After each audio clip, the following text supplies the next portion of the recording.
Hello. आज हम लोग किंगडम मोनेरा पे अपनी चर्चा को आगे बढ़ाएंगे। मैंने पिछले दिन जब किंगडम मोनेरा स्टार्ट किया था तो उसमें मैंने ये कहा था कि इस किंगडम में यूनिट 1 के पार्ट के रूप में इस पे जो डिस्कशन होगा वो टैक्सोनॉमिकल डिस्कशन होगा, लेकिन इसमें साइकोलॉजिकल एस्पेक्ट को भी हमने कहा था कि हम लोग डालेंगे। और उसकी पीछे वजह मैंने ये बताई थी कि यूनिट 3 में जो आप साइकोलॉजी देख रहे हैं वहाँ पे यूकैरियोटिक सेल का डिस्कशन हम लोग कर रहे हैं, वहाँ पे प्रोकैरियोटिक सेल का डिस्कशन हम लोग एक्सक्लूड कर रहे हैं, एक्सक्लूड किए हुए हैं, अलग किए हुए हैं, वहाँ पे उसको हम लोग शामिल नहीं करने जा रहे हैं। एंड दैट्स वाई मोनेरा में प्रोकैरियोटिक सेल का डिस्कशन दैट बिकम्स इम्पॉर्टेंट। पिछले दिन हम लोगों ने इंट्रोडक्टरी जो तमाम मुद्दे थे उनके साथ साथ प्रोकैरियोटिक सेल पे डिस्कशन हम लोगों ने स्टार्ट किया था और उसमें कैप्सूल, सेल वॉल और प्लाज्मा मेम्ब्रेन तक हम लोगों का डिस्कशन कंप्लीट हो गया था। आज जो बातचीत करेंगे हम लोग उसमें ये प्रोकैरियोटिक सेल का स्ट्रक्चर पे चर्चा थोड़ी और आगे बढ़ेगी। और इसमें जो पहला मुद्दा आज हम लोग लेंगे वो मुद्दा होने जा रहा है फ्लैजिला। आप देखेंगे कि बहुत सारे बैक्टीरिया ऐसे होंगे जिनके सतह पे बहुत सारा ऐसा बैक्टीरिया होगा जिसके पास हेयरी स्ट्रक्चर प्रेजेंट होगा। देयर नंबर में भी 1 और मोर देन 1, एक या एक से ज़्यादा हो सकते हैं, लेकिन ये बिल्कुल ज़रूरी नहीं है कि हर बैक्टीरियम में फ्लैजिला मौजूद हो। अगर फ्लैजिलम नहीं मौजूद है, अगर फ्लैजिलम किन्हीं बैक्टीरिया में अगर नहीं मौजूद है, तब उसे हम लोग कहेंगे कि ये क्या होगा, then we refer that one as atricus. उसे कहेंगे कि ये क्या होगा, एट्राइकस होगा। यदि हम लेकर के देखें कि ये कोई बैक्टीरियम है और इस बैक्टीरियम के सतह पे कहीं कोई फ्लैजिलेटेड कोई फ्लैजिला अगर नहीं है तो इस स्ट्रक्चर को आप कह देंगे कि ये बैक्टीरियम जो होगा वो कैसा होगा, it will be known as atricus. यहाँ आप लेकर के देख रहे हैं कि बैक्टीरियम इज हियर और इसके ऊपर कोई फ्लैजिलेटेड स्ट्रक्चर आपको नहीं दिख रहा है, कोई हेयरी स्ट्रक्चर नहीं दिख रहा है जो लोकोमोशन के लिए जिम्मेवार हो। तो नेचुरली ऐसे बैक्टीरियम को आप कहेंगे कि ये क्या होगा, एट्राइकस होने जा रहा है। अगर फ्लैजिला है तो प्लेन फ्लैजिलेटेड उसे कहेंगे। दूसरी जो बात होगी वो ये होने जा रहा है कि अगर फ्लैजिला किसी बैक्टीरियम में है तो उसका डिस्ट्रीब्यूशन कैसा है, what would be the distribution. तो देखो डिस्ट्रीब्यूशन ये इसको इस रूप में आप देखिएगा कि फ्लैजिला में be present all over the surface of the bacterium, bacterium के पूरे सतह पे हो सकता है एक। दूसरी बात ये भी आप देखेंगे कि हो सकता है कि फ्लैजिलम की संख्या एक ही हो, किसी एक एंड से निकल रहा हो, या दो अलग अलग, अगर बेसिलस फॉर्म है तो वो दो अलग अलग रीजन से निकल रहा हो। इस तरह की कुछ स्थितियां आती हैं उनके डिस्ट्रीब्यूशन को लेकर के। तो अगर फ्लैजिलम पूरे सतह पे निकल रहा है, पूरे सतह से अगर निकलेगा तब उसे हम लोग कहेंगे कि ये केस किसका होगा, तब इसे कहेंगे कि ये पेरिट्राइकस का केस होगा। और अगर सिंगल फ्लैजिलम किसी एक रीजन से निकलेगा तो उसे कहेंगे कि ये केस मोनोट्राइकस का है। लेकिन अगर बंडल ऑफ फ्लैजिला निकलने जा रहा है, जैसे यहाँ पे हम लोग लेकर के देख रहे हैं कि कितना फ्लैजिलम निकल रहा है, तो सिंगल फ्लैजिलम यहाँ से निकल रहा है एक एंड से, तो ऑब्वियस है कि किसी एक एंड से निकलेगा तो ये पोलर डिस्ट्रीब्यूशन होगा। और यहाँ पे भी आप लेकर के देख रहे हैं कि ये जो होगा बंडल ऑफ फ्लैजिला यहाँ से निकल रहा है। तो अगर बंडल ऑफ फ्लैजिला निकल रहे हैं तो फिर इस स्थिति को हम लोग कहेंगे कि ये क्या है, लोफोट्राइकस। जहाँ तक एम्फीट्राइकस का सवाल है तो दो रीजन से बंडल ऑफ फ्लैजिला या सिंगल भी निकल सकता है, ये अकेले भी निकल सकते हैं, ये स्थिति ऐसी भी हो सकती है या बंडल के रूप में भी निकल सकता है। तो आप लेकर के देखेंगे कि अगर डिस्ट्रीब्यूशन की बात करें तो फ्लैजिला में be present all over the bacterial surface, पूरे बैक्टीरियल सरफेस पे ये उपस्थित हो सकता है। अगर इस तरह का डिस्ट्रीब्यूशन होगा तो उसे कहेंगे कि ये क्या है, पेरिट्राइकस है। और अगर ऐसा नहीं है तब इस तरह का जो डिस्ट्रीब्यूशन होगा फ्लैजिला का उसे हम लोग कहेंगे कि ये पोलर है। और इसमें आप लेकर देखेंगे कि मोनोट्राइकस हो सकता है, एम्फीट्राइकस हो सकता है, लोफोट्राइकस हो सकता है। ये कुछ स्थितियां हैं फ्लैजिला के डिस्ट्रीब्यूशन को लेकर के। अब रही बात, एक चीज यहाँ पे देखिएगा कि ये फ्लैजिला के बारे में ये कहा जा रहा है कि फ्लैजिला कहाँ से निकलेगा तो it is going to develop from plasma membrane, it will pass through cell wall, फिर बाहर की तरफ ये एक्सटेंड करेगा। ये बात मैंने अभी आपको शुरू में ही नहीं बताई, क्योंकि तुरंत अभी हम लोग स्ट्रक्चर देखने जा रहे हैं। स्ट्रक्चर देखेंगे तो खुद ब खुद ये आर्गुमेंट क्लियर हो जाएगा। The key point is from where flagellum is going to develop, it will develop from plasma membrane. ये डेवलप करेगा कहां से? It is going to develop from plasma membrane, और डेफिनेटली प्लाज्मा मेम्ब्रेन के बाहर cell wall होगा, तो ये सेल वॉल को पार करेगा, ये it will pass through the cell wall, और उसके बाद फिर बाहर की तरफ ये इमर्ज आउट करेगा। अब यहाँ से डिस्ट्रीब्यूशन के बाद आप लेकर के जो चर्चा करेंगे वो होगा कि इसका स्ट्रक्चर कैसा होने जा रहा है। तो देखो, जो फ्लैजेलम बैक्टीरियल जो फ्लैजेलम होगा, उस बैक्टीरियल फ्लैजेलम में आप पाइएगा कि बेसिकली 3 स्ट्रक्चर्स उपस्थित होने जा रहे हैं। एक जो स्ट्रक्चर होगा उसको बेसल बॉडी कहेंगे, दूसरा जो होगा उसे हुक बोलेंगे, तीसरा जो होगा that will be known as filament. जैसे बेसल बॉडी आप कहिएगा that is going to have a rod like structure, एक रॉड होगा या एक या 2 पेयर ऑफ रिंग्स होंगे। उन रिंग को हम LPSM रिंग कहेंगे। आप नाम याद करने की कोई जरूरत आपके स्तर पे कुछ भी नहीं है, लेकिन इतनी बात जरूर याद रखिए कि here the basal body is going to have a rod like structure, और उस रॉड लाइक स्ट्रक्चर का एसोसिएशन दिखाई पड़ेगा विथ 1 पेयर और 2 pair of rings. Ring like 2 structure होंगे, एक या 2 पेयर होगा, और ये डिपेंड करेगा। अगर एक पेयर की बात कर रहे हैं तो ये आप लेकर के देखिएगा कि ग्राम पॉजिटिव बैक्टीरिया में ऐसा होगा, और 2 पेयर ऑफ रिंग्स की अगर बात करेंगे तो that will be the condition in the gram negative bacteria. अब हुक को लेकर के देखें तो जो बेसल बॉडी होगा और जो फिलामेंट होगा, उन दोनों को जोड़ने का काम जो होगा that will be done by hook. Filament जो होगा वो हॉलो या ट्यूबुलर स्ट्रक्चर होगा जो बना हुआ होगा एक प्रोटीन का, उस प्रोटीन को हम लोग फ्लैजेलिन कहेंगे।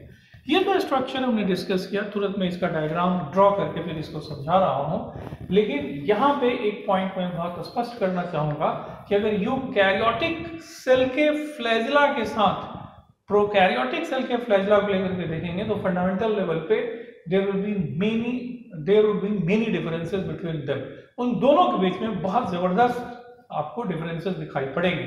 जब आप यूकैरियोटिक फ्लैजेलम की बात करेंगे तो eukaryotic flagellum would be surrounded by A ciliary membrane जो कि प्लाज्मा मेम्ब्रेन के साथ कंटिन्यूअस होगा, और उसके अंदर टिब्यूलिन नामक प्रोटीन का बना हुआ 9+2 स्ट्रक्चर होगा जो बेसिकली एक्सोनिम कहलाएगा। मैं ये कहूं कि जो यूकैरियोटिक सेल में जो यूकैरियोटिक सेल का जो फ्लैजेलम होगा that will be surrounded by a ciliary membrane, and that ciliary membrane will be continuous with plasma membrane, and in that flagellum you will find an axial structure, and that axial structure is actually known as axoneme, and this axoneme would show 9+2 structure in which there are 2 central microtubules surrounded by 9 pairs of microtubule, and every microtubule is composed of tubulin. Right now you have not studied the structure of eukaryotic flagellum, लेकिन मैं ये बात इसलिए बोल रहा हूँ कि यहाँ पे प्रोकैरियोटिक स्ट्रक्चर जो आप देख रहे हैं, फ्लैजेला को जो आप यहाँ पे देख रहे हैं, तो पहली बात it is not surrounded by any membrane, किसी मेम्ब्रेन से ये घिरा हुआ नहीं है। दूसरी बात, इसमें कोई एक्सियल स्ट्रक्चर नहीं है, ये एक प्रोटीन है फ्लैजेलिन, उसका बना हुआ है। इसमें आपको कहा जा रहा है कि बेसल बॉडी जो होगा वो एक रॉड होगा और 1 या 2 पेयर रिंग्स के होंगे। आप जब यूकैरियोटिक फ्लैजेला देखिएगा तो वहां बेसल बॉडी जो दिखेगा वो 9+0 कहलाएगा। वहां पे आप देखेंगे कि 9 ट्रिपलेट्स होंगे किनारे की तरफ माइक्रोट्यूब्यूल्स के, वहां पे रॉड और पेयर ऑफ रिंग्स नहीं होंगे। तो एक रॉड और रिंग्स नहीं होंगे वहां पे, और दूसरी बात ये लेकर के देखेंगे कि वो रचना मेम्ब्रेन से घिरी हुई होगी, यहाँ कोई मेम्ब्रेन नहीं होगा। वहां पे जो एक्सियल स्ट्रक्चर होगा that will be constituted by a protein known as tubulin. यहाँ पे आप लेकर के देख रहे हैं कि ये जिस प्रोटीन का बना हुआ है वो प्रोटीन होने जा रहा है क्या चीज, दिस इज फ्लैजेलिन, ये फ्लैजेलिन का बना हुआ है। और बेसल बॉडी मैंने आपको बताया कि कैसी रचना होगी। अब ये जो डायग्राम, ये जो स्ट्रक्चर बताया गया है, इसको एक सिंपल से डायग्राम के माध्यम से आप समझने की कोशिश करिए। जैसे अगर आप डायग्राम ड्रॉ करें तो देखेंगे कि ये बाहर की तरफ आपको दिखाई पड़ेगा कि देयर इज आउटर मेम्ब्रेन। आप देखेंगे कि बाहर की तरफ आउटर मेम्ब्रेन होगा, और ये जो आउटर मेम्ब्रेन होगा उसके बाद अंदर की तरफ फिर आप लेकर के देखेंगे कि plasma membrane would be there. यहाँ पे आप लेकर के देखेंगे कि प्लाज्मा मेम्ब्रेन दिखने जा रहा है। और इसके बाद जो बात आपको दिखाई पड़ेगी वो ये होगा कि यहाँ पे दो पेयर ऑफ रिंग्स लेकर के आप देखिएगा कि will find there are two pair of rings. आप यहाँ पे इस बीच यहाँ लेकर के देखें तो आप पाएंगे कि दो पेयर ऑफ रिंग्स आपको दिखाई पड़ने जा रही हैं। यहाँ पे आप लेकर के देखिएगा कि दो पेयर ऑफ रिंग्स आपको दिखेगा।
बीच में आप लेकर के देखेंगे इन दोनों मेम्ब्रेन के बीच में आपको दिखाई पड़ेगा कि there will be presence of, वहाँ पे उपस्थिति आपको दिखाई पड़ेगी कि यहाँ पे उपस्थित होने जा रहा है क्या चीज़। तो यू विल फाइंड कि सेल वॉल यहाँ दिखाई पड़ेगा, यू विल फाइंड कि सेल वॉल यहाँ उपस्थित होने जा रहा है। तो ये फ्लैजिलम का स्ट्रक्चर हुआ। इसको मैं एक बार डिटेल कर दूँ, लेवलिंग में इसकी कर दूँ। जैसे मैंने कहा था कि एक ट्यूबुलर पार्ट होगा और इस ट्यूबुलर पार्ट को आपने नाम दिया था कि ये फिलामेंट होगा। ये बात मैंने कही थी कि फिलामेंट होगा, that will B simple tubular structure. तो ये हो गया क्या चीज़, दिस वन इज फिलामेंट। किसका बना हुआ होगा, फ्लैजिलिन का। ये हो गया क्या चीज़, हुक हो गया। ये जो रचना है ये हो गया outer membrane, this one is outer membrane. ये जो रचना है ये रचना है सेल वॉल। ये सेल वॉल किसका बना हुआ है, तो it is composed of peptidoglycan का ये बना हुआ है, this is composed of peptidoglycan. ये जो रचना है ये जो रचना है ये रचना है क्या चीज, this one is plasma membrane. ये जो होगा ये प्लाज्मा मेम्ब्रेन होगा। और यहाँ पे आप लेकर के देखेंगे कि ये हो गया एक पेयर ऑफ रिंग, ये हो गया दूसरा पेयर ऑफ रिंग। तो ये हो गया, इसको दोबारा मैं मार्क करूं, पेयर ऑफ रिंग। और ये हो गया ये दूसरा पेयर ऑफ रिंग हो गया। इनको LP और SM रिंग्स कहेंगे, लेकिन आप इसके पीछे डंडा लेके दौड़ने की कोई ज़रूरत नहीं है। देख लीजिए ये पार्ट, ये जो होगा ये बैक्टीरियल फ्लैजिलम का ये स्ट्रक्चर हुआ।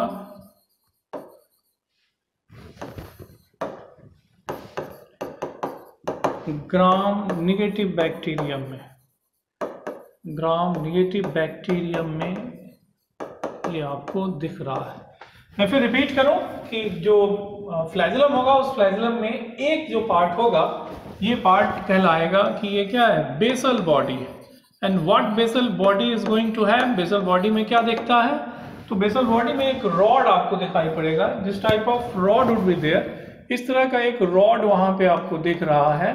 और ये रॉड जो होगा ये रॉड एसोसिएटेड है किसके साथ, it is associated with either 1 और 2 पेयर ऑफ रिंग्स, एक या 2 पेयर ऑफ रिंग्स से ये एसोसिएटेड है। ग्राम नेगेटिव बैक्टीरिया में there will be 2 pair of rings, gram positive bacteria में एक ही पेयर होगा, क्योंकि ग्राम पॉजिटिव बैक्टीरिया में this wall would be considerably thick, ये वॉल बहुत ही मोटा होगा ग्राम पॉजिटिव बैक्टीरिया में, इसलिए 1 पेयर ऑफ रिंग्स ही पर्याप्त होंगे फ्लैजिलम को इफेक्टिवली वहां पे होल्ड करने के लिए। वो इफेक्टिवली होल्ड किया जा सके इसके लिए ये पेयर ऑफ रिंग्स होंगे उनकी जरूरत पड़ती है। दूसरी बात, उसके बाद आपको कहा गया था कि there will be hook and tubular hollow tubular structure known as filament. यही फिलामेंट जो होगा वो बाहर की तरफ आपको एक्सटेंडेड दिखाई पड़ता है। ये फिलामेंट जो होगा, मैंने कहा कि ये बना हुआ होगा फ्लैजेलिन नामक प्रोटीन का। अब अगर इस पूरे स्ट्रक्चर को आप कंपेयर करें with prokaryotic with eukaryotic flagellum, तो मैंने कहा कि ये जैसे फ्लैजेलिन का बना हुआ है वो ट्यूबुलिन का बना हुआ है। इसमें कोई मेम्ब्रेन लाइक स्ट्रक्चर नहीं मौजूद है, वहां मेम्ब्रेन लाइक स्ट्रक्चर उसको सराउंड करेगा। इसके सेंटर में कहीं कोई एक्सोनीम नहीं होगा, वहां पे एक एक्सोनीम होगा जो माइक्रोट्यूब्यूल का बना होगा। फर्दर डिटेल हम लोग करेंगे यूकैरियोटिक फ्लैजेलम जब एक बार मैं आपको बता दूंगा, तो फिर इसी के रेफरेंस में वहां पे आपको उसे कंपेयर कर दूंगा।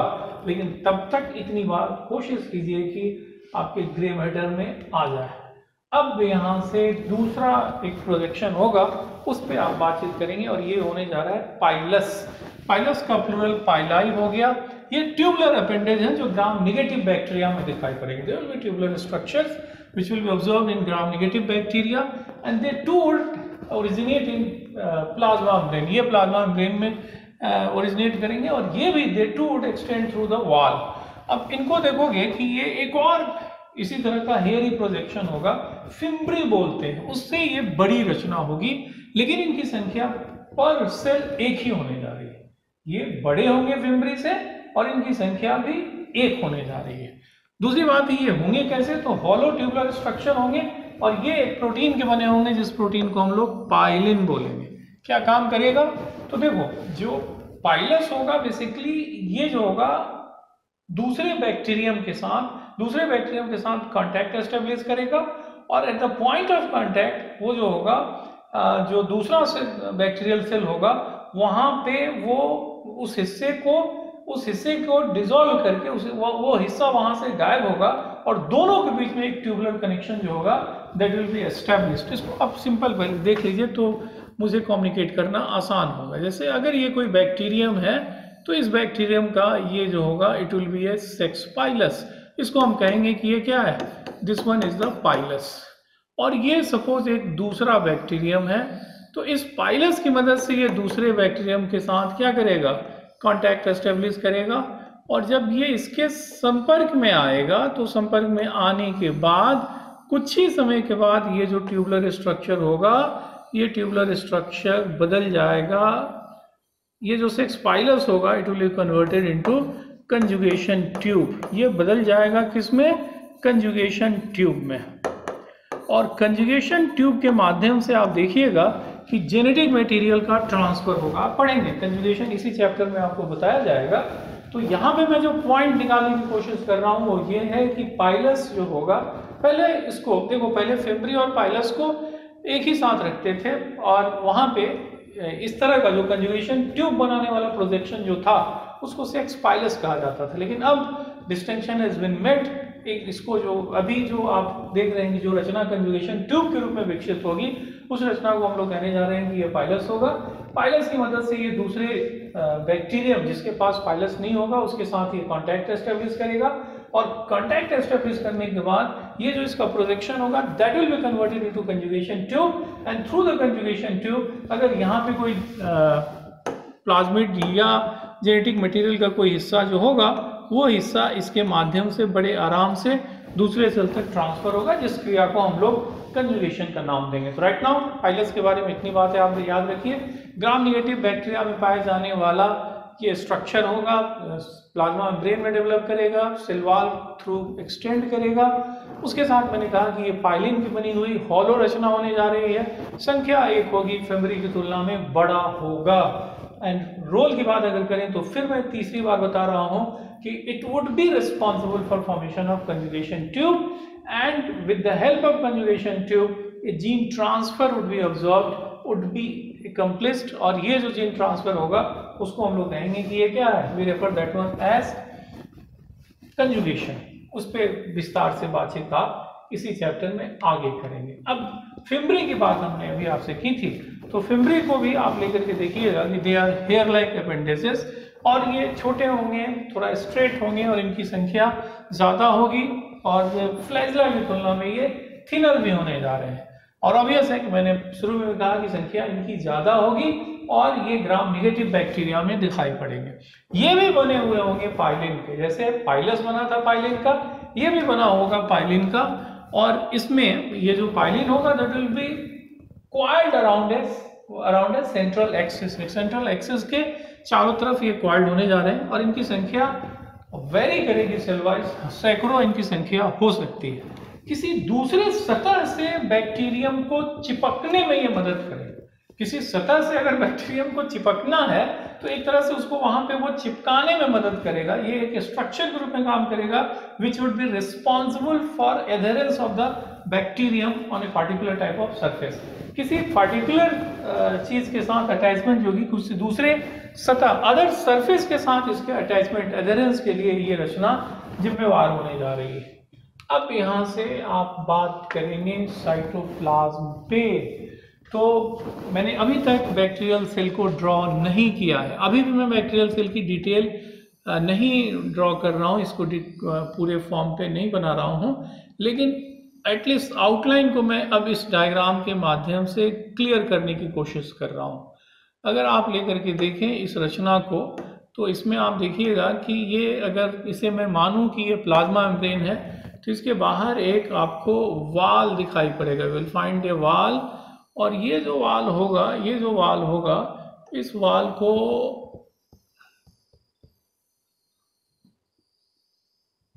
और अगर ग्राम नेगेटिव बैक्टीरियम है तो इस ग्राम नेगेटिव बैक्टीरियम में एक और मेम्ब्रेनस स्ट्रक्चर इसके बाहर आपको दिख सकता है। अगर ग्राम नेगेटिव बैक्टीरियम है तो एक और मेम्ब्रेनस स्ट्रक्चर आपको दिख सकता है। दूसरी एक और बात आप लेकर के यहाँ पे देखेंगे और वो बात ये होने जा रही है कि यहाँ पे जगह जगह बहुत सारा प्रोजेक्शन आपको दिख सकता है। तो ये जो प्रोजेक्शंस हैं, मैंने पिछले दिन भी आपको बता दिया था कि ये प्रोजेक्शंस जो होंगी वो मेसोसोम्स होंगे। इसके अंदर जिनोफोर होगा, बैक्टीरियल क्रोमोसोम होगा, उसके अलावा भी डीएनए यहाँ पे दिखाई पड़ेंगे। इसके अलावा छोटे राइबोसोम्स, आपको 70S टाइप के राइबोसोम्स होने जा रहे हैं। इसके अतिरिक्त आप इसमें और क्या पाएंगे, तो दूसरी जो रिमार्केबल बात होगी वो ये होने जा रही है कि इसमें छोटा छोटा वेसिकुलर स्ट्रक्चर हो सकता है जिनको हम लोग गैस वेसिकल्स का नाम देंगे। इसके अतिरिक्त कोई मेम्ब्रेन बाउंड स्ट्रक्चर इसके अंदर नहीं होगा। मैं अभी लेबल नहीं करूंगा, एक बार और तमाम चीज़ों को बताने के बाद एक बार मैं और इसको ड्रॉ करूंगा विधिवत। लेकिन राइट नाउ मैं सिर्फ ये बता रहा हूँ कि cell wall is there. Gram negative bacterium में सेल वॉल के बाहर भी एक मेम्ब्रेन होगा जिसको आउटर मेम्ब्रेन हम लोगों ने कहा था, और सेल वॉल के अंदर जो मेम्ब्रेन होगा वो प्लाज्मा मेम्ब्रेन होगा। प्लाज्मा मेम्ब्रेन में हैव प्रोजेक्शंस। जैसे इसको आपने अगर कहा कि ये सेल वॉल होगा तो इस सेल वॉल के बाद मैं आपसे कह रहा हूं कि बाहर की तरफ यू विल फाउंड कि outer membrane would be there. Gram negative bacterium में ही सिर्फ ये होगा। अंदर की तरफ हम लोग लेकर के कह रहे हैं कि यहाँ मौजूद होगा क्या चीज़, तो यू विल फाइंड कि प्लाज्मा मेम्ब्रेन उपस्थित होगा। और प्लाज्मा मेम्ब्रेन के साथ लेकर के देखें, प्लाज्मा मेम्ब्रेन के साथ अगर लेकर के देखें देन यू विल फाइंड कि इसके साथ बहुत सारा मेसोसोम भी आपको दिखाई पड़ेगा। You will find a number of mesosomes being present there. इसके अलावा आप जेनोफोर यानी बैक्टीरियल क्रोमोसोम आपको दिखाई पड़ेगा। इसके अतिरिक्त लेकर के देखें तो राइबोसोम्स दिखाई पड़ेगा। इसके अतिरिक्त आप लेकर के देखें तो प्लाज्मिड दिखाई पड़ेगा। इसके अतिरिक्त आप देखें तो यू विल फाइंड कि यहाँ पे स्यूडो वैक्यूल दिखाई पड़ेगा। इसके अतिरिक्त और क्या होगा, तो यू विल फाइंड कि यहाँ पे कई तरह के ग्रेन्यूल्स दिखाई पड़ेंगे, जिसको हम लोग कहेंगे कि ये जो है वो इंक्लूजन बॉडीज़ हैं, ये इनको इंक्लूजन बॉडीज़ हम लोग बोलेंगे। ऐसे करके ये अलग अलग रचनाएं होंगी। मैं अभी क्या बताने की कोशिश कर रहा हूँ, मुझे बस वो एक पॉइंट कन्वे करना है, उसके लिए मैंने ये डायग्राम ड्रॉ किया। ये जो आप सेल वॉल देख रहे हैं, सेल वॉल के अंदर क्या है, प्लाज्मा मेम्ब्रेन देख रहे हैं। तो प्लाज्मा मेम्ब्रेन के द्वारा जो जगह घेरी जा रही है, the space which has been surrounded by plasma membrane is occupied by a fluid. उस फ्लूइड को हम लोग साइटोसोल कहेंगे और उसमें कई रचनाएं आपको दिखाई पड़ रही हैं। हालांकि उसमें मेम्ब्रेन बाउंड स्ट्रक्चर्स आपको नहीं दिख रहा है। वहां पे सेल मेम्ब्रेन बाउंड स्ट्रक्चर आपको नहीं दिख रहा है, उसमें आपको न्यूक्लियस नहीं दिखने जा रहा है, माइटोकॉन्ड्रियन नहीं दिखेगा, क्लोरोप्लास्ट नहीं दिख रहा है, एंडोप्लाज्मिक रेटिकुलम नहीं दिख रहा है, गोल्जी बॉडी नहीं दिख रही है, वैक्यूल नहीं दिख रहा है, इसके अंदर लाइसोसोम नहीं दिख रहा है, माइक्रोबॉडीज आपको नहीं दिख रही हैं, इसमें से कोई भी सेल मेम्ब्रेन बाउंड स्ट्रक्चर आपको यहाँ पे नहीं दिख रहा है। अब रही बात कि इसका मतलब ये होगा कि जो साइटोसोल होगा उसमें ऑर्गेनेल्स सेल मेम्ब्रेन बाउंड जो स्ट्रक्चर है प्लस न्यूक्लियस जो है वो नहीं है। लेकिन न्यूक्लियस की बात अगर करें तो nucleus always represents a region where genetic material has been confined. तो क्या प्रोकैरियोटिक सेल में जेनेटिक मटेरियल नहीं है? आंसर इज देयर कि yes, there is genetic material. यहाँ पे जेनोफोर या बैक्टीरियल क्रोमोसोम के रूप में जेनेटिक मटेरियल है, but that genetic material has not been separated from cytosolic content with the help of nuclear envelope. जेनोफोर है, जेनेटिक मटेरियल इज देयर, लेकिन उसको साइटोप्लाज्मिक कंटेंट से प्लाज्मा किसी मेम्ब्रेन के द्वारा सेपरेट आउट नहीं किया गया है। और उसी तरह तमाम मेम्ब्रेन बाउंड स्ट्रक्चर जिनका नाम मैंने अभी लिया, इस तरह के मेम्ब्रेन बाउंड स्ट्रक्चर्स यहाँ पे आपको नहीं दिखेंगे। ये फैक्ट मैंने साइटोलॉजी में भी प्रो यूकैरियोटिक सेल बताते वक्त कहा था।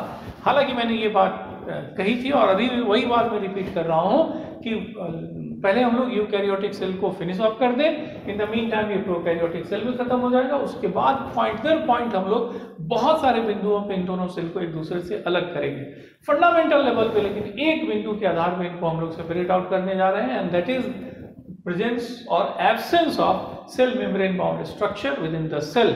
अगर cell membrane bound structures are missing in a cell, prokaryotic होगा। If they are present the cell would be eukaryotic one. यहाँ पे जो दूसरी बात आप निकाल के देखेंगे वो ये होगा कि क्या प्रोकैरियोटिक सेल में किसी भी तरह की कोई भी मेम्ब्रेन बाउंड स्ट्रक्चर नहीं है? तो इसका जवाब ये दिया जा रहा है कि नहीं, ऐसा नहीं है। देयर आर केसेस जहाँ पे मेम्ब्रेन बाउंड स्ट्रक्चर्स आपको दिख सकती हैं, और ये जो मेम्ब्रेन बाउंड स्ट्रक्चर होंगे वो आगे हम लोग देखेंगे।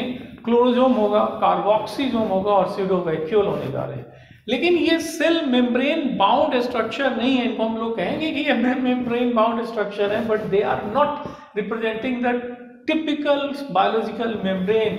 वो बायोलॉजिकल मेम्ब्रेन नहीं है। मैंने पिछले दिन भी ये बात आपको समझाई थी कि biological membrane simply means A membrane that is composed of lipid bilayer in which protein molecules should be embedded. Lipid bilayer की बनी हुई रचना जिसमें प्रोटीन को एम्बेडेड होना चाहिए, तब उसे सेल मेम्ब्रेन या बायोलॉजिकल मेम्ब्रेन कहेंगे। तो प्रोकैरियोटिक सेल में यू विल फाइंड कि तीन मेम्ब्रेन बाउंड, मैं नहीं कर रहा हूं सेल मेम्ब्रेन बाउंड, तीन मेम्ब्रेन बाउंड स्ट्रक्चर होंगे, क्लोरोसोम, कार्बोक्सीसोम एंड गैस वैक्यूल या स्यूडोवैक्यूल। ये मेम्ब्रेन से घिरी हुई हैं, but the membrane which surround them, वो मेम्ब्रेन जिनको सराउंड करता है, that membrane is composed of protein only. वो सिर्फ बना हुआ है किसका? तो वो सिर्फ बना हुआ है प्रोटीन, वो बना हुआ है सिर्फ प्रोटीन का। Very important argument. पहली बात तो यही बहुत महत्वपूर्ण है कि प्रोकैरियोटिक सेल को एक बिंदु के आधार पर कैसे अलग करेंगे, तो absence of cell membrane bound structure. उसके बाद क्या प्रोकैरियोटिक सेल में कोई भी मेम्ब्रेन बाउंड स्ट्रक्चर है? यहाँ पे जो ध्यान देने की बात है वही कि क्या सेल मेम्ब्रेन बाउंड लिखा हुआ है या मेम्ब्रेन बाउंड लिखा हुआ है। तो अगर मेम्ब्रेन बाउंड लिखा हुआ है कि membrane bound structures are always absent in prokaryotic cell, गलत स्टेटमेंट होगा। अगर ये लिखा हुआ है कि सेल मेम्ब्रेन या biological membrane bound structures are missing, that will be correct statement. दोनों में फर्क क्या हुआ कि मेम्ब्रेन अगर सिर्फ प्रोटीन का बना हुआ है तो इस तरह का मेम्ब्रेन प्रोकैरियोटिक सेल में हो सकता है, लेकिन यूनिट मेम्ब्रेन या बायोलॉजिकल मेम्ब्रेन जिसमें हमने कहा कि lipid bilayer with embedded protein, वैसी रचना यहाँ पे नहीं दिखाई पड़ेगी। That is the main point related to cytoplasmic content. दूसरी जो बात आप यहाँ पे लेकर के देखिएगा कि इस साइटोप्लाज्मिक कंटेंट में जो अभी मैंने आपको कहा कि membrane bound structure should be present, उसमें सबसे पहला नंबर क्लोरोसोम का आएगा और क्लोरोबियम वेसिकल जिसे कहें। तो देखो जो बैक्टीरिया फोटोसिंथेटिक होगा, दे मे बी ग्रीन, पर्पल और साइनोबैक्टीरिया। ये ग्रीन हो सकते हैं, पर्पल हो सकते हैं या फिर साइनोबैक्टीरिया हो सकते हैं। अब अगर आप लेकर के देखें फोटोसिंथेटिक डिफरेंट बैक्टीरिया को, तो उसमें आप लेकर के पाइएगा कि जो ये तीनों जो कैटेगरी होगी, तीनों में एक फर्क आपको दिखने जा रहा है। साइनोबैक्टीरिया का केस सबसे अंत में हमने डिस्कस किया है, और बाकी बच गए ग्रीन सल्फर बैक्टीरिया और पर्पल बैक्टीरिया दो। तो ग्रीन सल्फर बैक्टीरिया और पर्पल सल्फर बैक्टीरिया, ये जो केस होगा ये केस होने जा रहा है पर्पल सल्फर बैक्टीरिया। इसमें आप क्या देखिएगा कि यहाँ जो ये जो बैक्टीरिया होंगे जिनको पर्पल सल्फर बैक्टीरिया हम लोग कह रहे हैं, इसमें जो फोटोसिंथेटिक पिगमेंट्स होंगे उसमें बैक्टीरियो क्लोरोफिल ए हो सकता है, बी हो सकता है, और अलग अलग तरह के कैरोटीनॉइड्स होंगे, और इनका कलर जो होगा दैट में भी पर्पल, रेड, ब्राउन और ऑरेंज, कोई भी कलर इनका हो सकता है। इसमें आप लेकर के देखिएगा कि जो फोटोसिंथेटिक ये पिगमेंट्स होने जा रहे हैं, बैक्टीरियो क्लोरोफिल ए हुआ या बी हुआ, ये जो होंगे they will be present in invaginated membrane. जो प्लाज्मा मेम्ब्रेन होगा उस प्लाज्मा मेम्ब्रेन में ये पिगमेंट्स होंगे, but the part of the plasma membrane has invaginated and that has invaginated to form, वो इनवेजिनेट करके अलग अलग तरह की रचना बना रहा है। That may form vesicular sac like structure बना सकता है, लैमिलर स्ट्रक्चर बना सकता है, ट्यूबुलर स्ट्रक्चर बना सकता है, और जो भी इसका फॉर्म हो, रूप इसका जो भी हो, ट्यूबुलर हो या वेसिकुलर हो या वो आपका लैमिलर फॉर्म में हो, स्टैक्ड लैमिलर फॉर्म में हो, इर्रेस्पेक्टिव ऑफ देयर फॉर्म, ये जो होगा इसको हम लोग इंट्रासाइटोप्लाज्मिक मेम्ब्रेन कहेंगे, आईसीएम इसको कहा जाता है, इंट्रासाइटोप्लाज्मिक मेम्ब्रेन कहेंगे। नाम बिल्कुल स्पष्ट है, with in the cytoplasm membranes ये स्ट्रक्चर है। And from how these membranous structures have developed due to invagination of the plasma membrane, and this invaginated part of plasma membrane is going to have photosynthetic pigments, and these photosynthetic pigments include bacteria chlorophyll A or B, or along with them you will find a number of carotenoids. लेकिन वहीं पे अगर ये green sulphur bacteria होगा तो green sulphur bacteria, जैसे यहाँ Chlorobium का एग्जांपल दिया गया, हालांकि एग्जाम्पल के पीछे आपको दौड़ने की जरूरत नहीं है। देखो, माइक्रोबायोलॉजी अपने आप एक कंप्लीट साइंस है, और आपको एक चैप्टर के एक हिस्से के रूप में आपको देखना है। बायोलॉजी की तैयारी में एक बहुत बड़ी ये सावधानी की जरूरत पड़ती है कि up to what extent one should go, किस सीमा तक आपको जाना चाहिए, क्योंकि बैक्टीरिया ठीक है आपको हम लोग 3 पेजेस 4 पेजेस ये पढ़ाएंगे, बढ़ा के पढ़ाएंगे तो इतना पढ़ाएंगे, लेकिन मैंने कहा ना कि हायर क्लासेस में माइक्रोबायोलॉजी अपने आप में कंप्लीट साइंस है। जब आप सेकेंड एमडी में जाइएगा वहाँ माइक्रोबायोलॉजी आप पढ़ेंगे। अगर जनरल साइंस में आप रह गए, प्रोफेशनल कोर्स के लिए अगर आप नहीं गए, तो माइक्रोबायोलॉजी से आप ग्रेजुएशन और पोस्ट ग्रेजुएशन की डिग्री ले सकते हैं। इतना एग्जॉस्टिव ये सब कुछ हो सकता है। तो प्री मेडिकल के एग्जाम में या इस तरह का जो भी कॉम्पिटिटिव एग्जाम इस स्तर पे आप देखते हैं, वहां पे यह जानना बहुत जरूरी है कि किस एक्सटेंट तक तैयारी की जाए। एग्जाम्पल ऐसे दे दिया गया है, बट उसके तमाम के एग्जाम्पल के पीछे आप नहीं पढ़िएगा। ये जो होगा ऑब्लिगेट, एनारोब और फोटोऑटोट्रॉफिक ऑर्गेनिज्म होंगे। अब इसका क्या मतलब है? यदि हम फोटोऑटोट्रॉफ कहते हैं, इसका मतलब होगा कि ये लाइट एनर्जी का इस्तेमाल करके कार्बन डाइऑक्साइड को रिड्यूस करेंगे। एक तो ये हो गया। एनारोबिक होंगे, यानी in presence of oxygen they will die. और ऑब्लिगेट होंगे, तो ऑब्लिगेट का मतलब होगा कि they will survive only in absence of oxygen. जो सिर्फ और सिर्फ ऑक्सीजन की अनुपस्थिति में ही सर्वाइव करे उसे ऑब्लिगेट एनारोब कहेंगे, ठीक है। और with the help of light energy की मदद से वो क्या करेगा? कार्बन डाइऑक्साइड को रिड्यूस करने जा रहा है। तो यहाँ पे भी जो बैक्टीरिया, जो फोटोसिंथेटिक पिगमेंट्स होंगे ग्रीन सल्फर बैक्टीरिया में, उसमें भी chlorophyll A, B, C, D, ई होने जा रहे हैं। और ये जो होंगे दे विल बी प्रेजेंटिंग क्लोरोजोम। ये जो क्लोरोजोम होगा, ये क्लोरोजोम बना हुआ होगा किसका? तो ये क्लोरोजोम जो होगा, ये जिस मेम्ब्रेन का बना होगा वो मेम्ब्रेन प्रोटीन का होने जा रहा है। ये जो क्लोरोजोम जो होगा या क्लोरोबियम वेसिकल जो होगा, ये बने हुए होंगे किसके?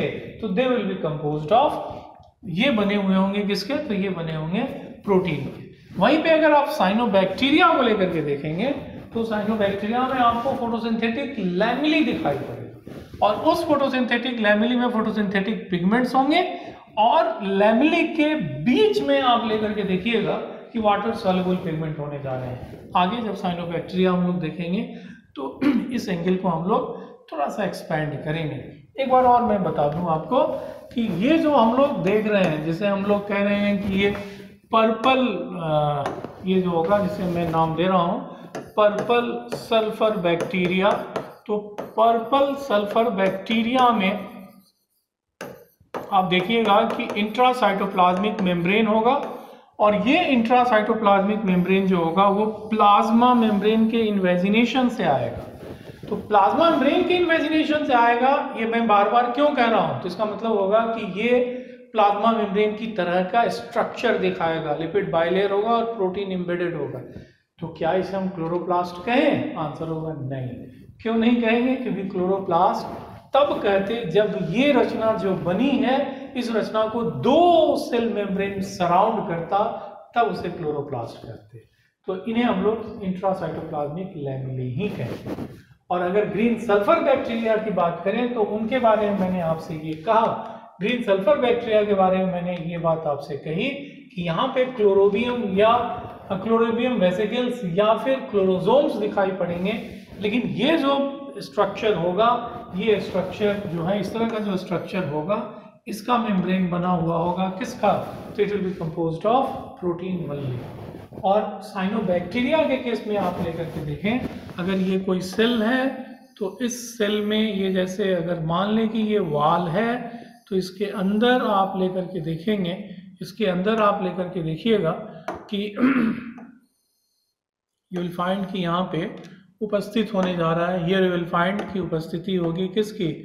आप यहाँ लेकर के देखेंगे कि उपस्थिति होगी प्लाज्मा मेम्ब्रेन की, और इसके अंदर आपको दिखाई पड़ेगा ढेर सारा फोटोसिंथेटिक लैमेली आपको दिखाई पड़ेंगे, जो अलग अलग तरीके से अरेंज हो सकते हैं। जैसे यहाँ हम लोग एब्स्ट्रैक्ट दिखा रहे हैं, तो ये जो फोटोसिंथेटिक लैमेली होंगे, इनके मेम्ब्रेन में फोटोसिंथेटिक पिगमेंट होगा और इनके बीच में वाटर सॉल्युबल पिगमेंट होंगे। इस बिंदु पे एक बार और मैं आऊँगा इसी चैप्टर में जब हम लोग साइनोबैक्टीरिया देखेंगे। अब यहाँ से आप शिफ्ट कर जाते हैं कुछ अन्य रचनाओं पे। उसमें एक कार्बोक्सिजोम है, अभी मैंने इसका नाम रखा था, और ये कहा था कि जो साइटोप्लाज्म होगा प्रोकैरियोटिक सेल में, उसमें 3 मेम्ब्रेन बाउंड स्ट्रक्चर दिखाई पड़ेंगे। एक कार्बोक्सिजोम था, ये भी फोटोसिंथेटिक बैक्टीरिया में दिखेगा, और ये मेम्ब्रेन बाउंड स्ट्रक्चर जो होगा अपने अंदर कार्बन फिक्सेशन का जो सबसे महत्वपूर्ण एंजाइम होगा रुबिस्को, उसको रखने जा रहा है। जो कार्बन फिक्सेशन का क्या मतलब है? कार्बन को रिड्यूस करना, इनऑर्गेनिक कार्बन को, कार्बन डाइऑक्साइड को रिड्यूस करके शुगर में कन्वर्ट करना, ये कार्बन रिडक्शन कहलाएगा या कार्बन फिक्सेशन कहलाएगा। और इसके लिए जो बायोकेमिकल पाथवे जिम्मेवार होगा मुख्य, वो C3 पाथवे कहलाएगा। उसे कहेंगे कि वो C3 पाथवे। C3 पाथवे का एक बहुत महत्वपूर्ण एंजाइम होगा रुबिस्को। तो this rubisco would be confined in carboxysome. Again I repeated, photosynthetic bacterium में फोटोसिंथेसिस के लिए एक स्ट्रक्चर होगा और वो कार्बोक्सिजोम कहलाएगा, लेकिन इसमें लाइट एनर्जी की यूज वाली कोई बात नहीं होगी। ये मेम्ब्रेन जो होगा, ये जो रचना होगी, that is surrounded by A membrane, and this membrane is composed of protein only. इस मेम्ब्रेन बाउंड स्ट्रक्चर के अंदर कार्बन रिडक्शन के लिए जो मेन एंजाइम जिम्मेवार होगा, the main enzyme responsible for reduction of carbon dioxide is rubisco. जो main enzyme carbon reduction के लिए जिम्मेवार होगा, that will be rubisco, and that rubisco has been confined within carboxysome. Obvious है कि जहां रुबिस्को होगा वही कार्बन फिक्सेशन का मेन साइट होने जा रहा है। तो this carboxysome would act as main site of carbon fixation. उसके बाद गैस वैक्यूल की बात करें, यही तीसरी रचना है जिसके बारे में मैंने कहा कि there are bacteria where you will find membrane bound structure. तो ये जो गैस वैक्यूल या स्यूडो वैक्यूल जो होगा, ये नॉर्मली प्रोकैरियोटिक, जो एक्वेटिक प्रोकैरियोट्स होंगे, जो एक्वेटिक बैक्टीरिया होंगे, उनमें ये दिखाई पड़ेगा, और जो ग्रेविटेशनल पुल होगा उसको ये रेसिस्ट करेगा। और ये जो होगा छोटे छोटे मेम्ब्रेन बाउंड स्ट्रक्चर्स होंगे जिनको हम लोग गैस वैक्यूल कहेंगे। और ऑब्वियस है कि उसमें नाम से स्पष्ट है कि गैस ही होगा, लेकिन जो मेम्ब्रेन यहाँ होगा वो बायोलॉजिकल मेम्ब्रेन या यूनिट मेम्ब्रेन नहीं होने जा रहा है। और जो ये गैस वैक्यूल हुआ वो छोटे छोटे स्ट्रक्चर के मिलने से बन रहा है, जिनको हम लोग गैस वेसिकल्स कह रहे हैं। उसके बाद फिर हम लोग जिस रचना पे आ रहे हैं, दैट इज मैग्नेटोजोम। देखो, कई बैक्टीरिया ऐसे हैं जो मैग्नेटिक फील्ड में मैग्नेटोटैक्टिक मूवमेंट दिखाते हैं, either they move towards the magnet और अवे फ्रॉम द मूवमेंट। तो मैग्नेट के कारण अगर कोई मूवमेंट होता है तो ये मैग्नेटोटैक्टिक होगा। तो ये जो देखो बैक्टीरिया इस तरह का टैक्टिक मूवमेंट खूब दिखाता है, केमिकल के प्रभाव में कीमोटैक्टिक, मैग्नेट के प्रभाव में मैग्नेटोटैक्टिक, थर्मोटैक्टिक, ऐसे करके अलग अलग आप नाम दे सकते हैं। मैं यहाँ कह रहा हूँ कि अगर बैक्टीरिया मैग्नेटिक फील्ड में रिस्पॉन्स दिखाता है तो इसका मतलब है कि ये बैक्टीरिया मैग्नेटोटैक्टिक बैक्टीरिया हैं, लेकिन इनका ये मैग्नेटोटैक्टिक बिहेवियर जो है वो कैसे होगा, तो due to presence of a sensing organelle, और ये सेंसिंग ऑर्गेनेल जो होगा ये मैग्नेटाइट का बना होगा, ये जो होगा ये बना होगा स्ट्रिंग ऑफ, एक्चुअली ये जो होगा ये बना हुआ होता है इस तरह का स्ट्रिंग होगा, बीड लाइक स्ट्रक्चर का एक पूरा स्ट्रिंग, आपको मालानुमा रचना दिखाई पड़ेगी बीड लाइक स्ट्रक्चर का, और ये रचनाएं जो हैं वो क्या है, बेसिकली मैग्नेटाइट होने जा रही हैं, और इन्हीं की वजह से बैक्टीरिया जो होगा मैग्नेटोटैक्टिक मूवमेंट दिखाएंगे। इसके बाद आप शिफ्ट करते हैं ऑन राइबोसोम। राइबोसोम के बारे में देखिएगा कि ये ग्रेन्युलर स्ट्रक्चर होंगे और they are never surrounded by any membrane, किसी मेम्ब्रेन से घिरा हुआ नहीं होगा, ये अकेले रह सकते हैं या ग्रुप में पाए जाएंगे, और हमेशा इनमें दो कंपोनेंट, दो हिस्सा दिखाई पड़ेगा। एक हिस्सा जो होगा उसे हम लोग कहेंगे कि ये स्मॉल सब यूनिट है, ये स्मॉल सब यूनिट है, और दूसरा जो पार्ट होगा उसे हम लोग कहेंगे कि ये लार्ज सब यूनिट, दूसरे हिस्से को कहेंगे कि ये लार्ज सब यूनिट। अब यहाँ पे आप लेकर के देखिएगा प्रोकैरियोट में कि ये जो होगा 30th राइबोसोमल सब यूनिट होगा, और इसे हम लोग कहेंगे कि ये जो होगा वो 50th राइबोसोमल सब यूनिट होगा, और इन प्रेजेंस ऑफ मैग्नीशियम ये आपस में जुड़ेंगे और इनके द्वारा फिर बना दिया जाएगा 70th राइबोसोम। तो देयर विल बी टू सब यूनिट्स 30th एंड 50th, और इनको बनाने में तीन तरह का राइबोसोमल आरएनए लगेगा, और ये जो राइबोसोमल आरएनए होंगे 23S, 16S और 5S राइबोसोमल आरएनए होगा इनको बनाने में, प्लस बेसिक प्रोटीन होंगे, लेकिन लिपिड कभी भी नहीं होगा, lipid would be never present, ये कभी नहीं होगा। अब यहां पे दो तीन बातों को पहले आप समझिए। पहली बात कि ये जो हम लोगों ने सिंबल लिखा है एस, इस एस का क्या मतलब है, तो इस एस का मतलब है स्वेडबर्ग यूनिट, ये सेंट्रीफ्यूगेशन के लिए यूनिट है, कोएफिशिएंट। ये सेडिमेंटेशन जब करते हैं, जब किसी स्ट्रक्चर को स्टडी करना होता है माइक्रोस्कोपिक, तो उनको अलग करने के लिए हमको सेंट्रीफ्यूज करना पड़ता है, और उसी जो सेंट्रीफ्यूज करेंगे तो सेडिमेंटेशन होगा, और उसी सेडिमेंटेड डिफरेंट जो सेपरेटेड सेडिमेंट्स होंगे उनको डिनोट करने के लिए हम लोग इस यूनिट का इस्तेमाल करते हैं, इन ऑनर ऑफ जिन्होंने अल्ट्रा सेंट्रीफ्यूगेशन को इन्वेंट किया था। अब जो केमिकल स्ट्रक्चर की बात मैं कर रहा हूं उसमें आप लेकर के देखिएगा कि इसमें राइबोसोमल आरएनए है और बेसिक प्रोटीन है, but lipid would be missing. मैंने कहा कि ये granular structure never surrounded by any membrane, कोई मेम्ब्रेन इसको सराउंड नहीं करता है। अब रही बात कि ये प्रोटीन के साथ एसोसिएटेड है, आंसर इज यस। किस तरह के प्रोटीन से एसोसिएटेड है, तो that is associated with basic protein. अब सवाल ये है कि अगर ये बेसिक प्रोटीन से एसोसिएटेड है तो बेसिक प्रोटीन से ही क्यों एसोसिएटेड है, तो देखो जो आरएनए है दैट इज राइबोन्यूक्लिक एसिड, और ये एसिडिक इसलिए है, ये एसिडिक इसलिए है क्योंकि दे डोनेट प्रोटॉन्स, ये प्रोटॉन देते हैं, H+ रिलीज करते हैं, और जब ये H+ रिलीज करेंगे तो they will become negatively charged. तो जो आरएनए होगा that will exist in polyanionic form, और जब वो पॉलीएनायनिक फॉर्म एग्जिस्ट करेगा तो sir charges will be very large in number, बहुत सारा नेगेटिव चार्ज होगा, and if number of charge negative charges are there, एक इलेक्ट्रोस्टैटिक फोर्स ऑफ रिपल्सन पैदा होगा और वो फैलना चाहेगा, एक्सटेंड करेगा। लेकिन राइबोसोम कैसी रचना है, तो कॉम्पैक्ट स्ट्रक्चर के रूप में आपको दिख रहा है, तो इसका मतलब होगा कि जो इलेक्ट्रोस्टैटिक फोर्स ऑफ रिपल्सन है, that electrostatic force of repulsion has been neutralized, उस इलेक्ट्रोस्टैटिक फोर्स ऑफ रिपल्सन को न्यूट्रलाइज किया गया है, और जब उस इलेक्ट्रोस्टैटिक फोर्स ऑफ रिपल्सन को न्यूट्रलाइज करेंगे तो उसके लिए निश्चित तौर पे हमको क्या चाहिए, पॉजिटिव चार्जेस चाहिए। पॉजिटिव चार्जेस कौन देगा, एक तो पॉजिटिव चार्जेस ज्यादा चाहिए और दूसरी बात कौन देगा।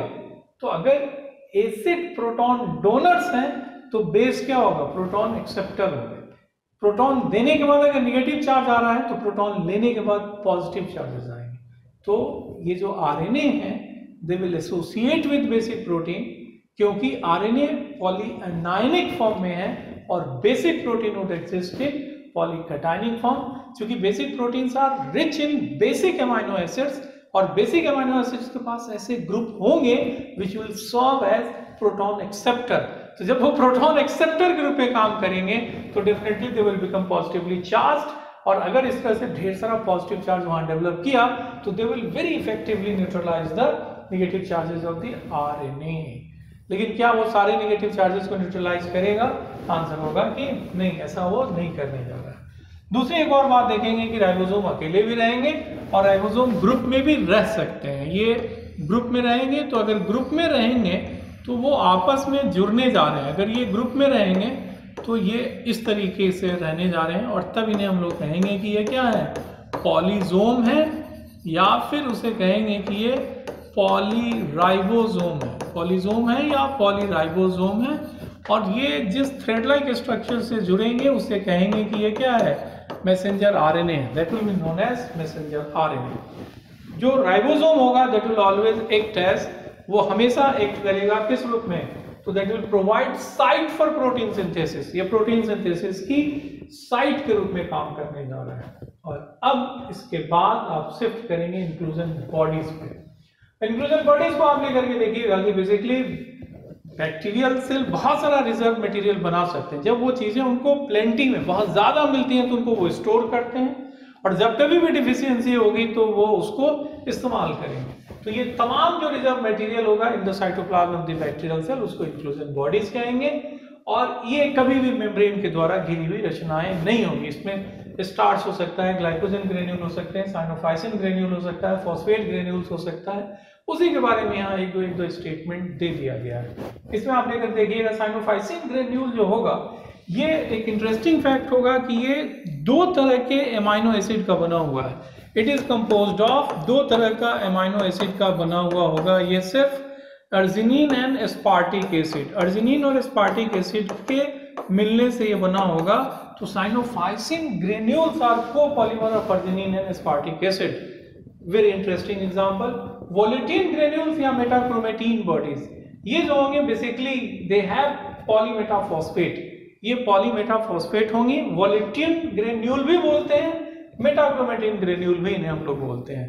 ये नाम भी पूछा जाता है कि वोलेटिन ग्रेन्यूल क्या है, तो मेटाफॉस्फेट बॉडीज होने जा रहे हैं या मेटाक्रोमेटिन ग्रेन्यूल्स उसे कहेंगे। पॉलीसेक्राइड स्टोरेज भी होगा। स्टोरेज ये स्टार्च या ग्लाइकोजन को स्टोर कर सकते हैं अलग अलग। लिपिड इंक्लूजन भी होंगे, एंड लिपिड इंक्लूजन में जो सबसे इंपॉर्टेंट एग्जांपल होगा वो पॉलीबीटा हाइड्रोक्सी ब्यूटेरिक एसिड होगा। Poly beta hydroxy butyric acid would be very popular example of lipid inclusions. तो तमाम तरह के स्टोरेज कंपाउंड बैक्टीरिया के अंदर हो सकते हैं जो कभी भी मेम्ब्रेन बाउंड नहीं होंगे। इन्हीं को हम लोग कहेंगे कि ये इंक्लूजन बॉडीज हैं।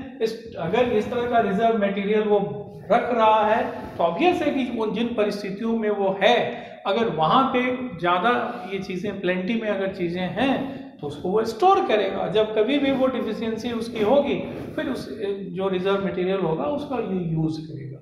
उसके साथ आप सल्फर ग्रेन्यूल्स भी लेकर के देखिएगा। सल्फर ग्रेन्यूल्स भी वहां पे आपको दिखाई पड़ेगा।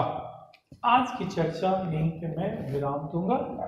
इससे आगे की चर्चा फिर हम लोग डे आफ्टर टुमारो करेंगे। अपना ख्याल रखिए, जम के पढ़ाई करते रहिए और तब तक लगातार एफर्ट करते रहिए जब तक किसी भी चीज पे 100% आपका अधिकार न हो जाए। Okay, thank you, take care.